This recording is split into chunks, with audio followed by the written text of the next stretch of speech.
रसूलुल्लाह सल्लल्लाहु अलैहि वआलिहि वसल्लम ने फरमाया कि सैयदना नूह अलैहिस्सलाम जब दुनिया से जाने लगे तो उन्होंने अपने दो बेटों को बुलाया।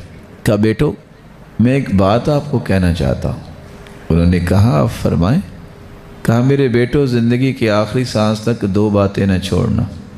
एक बात ला इलाहा इल्लल्लाह, सातों ज़मीनें सातों आसमान अगर एक पलड़े में रखे जाएं तो मेरे बेटो ये कलिमा भारी होगा, इसलिए इस कलमे को कभी ना छोड़ना। और दूसरा कलिमा सुब्हानल्लाहि व बिहम्दी बिहा युरज़क़ु कुल्लु शै, सुब्हानल्लाहि व बिहम्दी के लफ्ज़ न छोड़ना। अल्लाह दुनिया में रिज़्क देता है तो इस कलिमे की वजह से देता है। पूरी कायनात में अल्लाह ने हर एक को इबादत का तरीका सिखाया है, ये हर एक की इबादत भी है।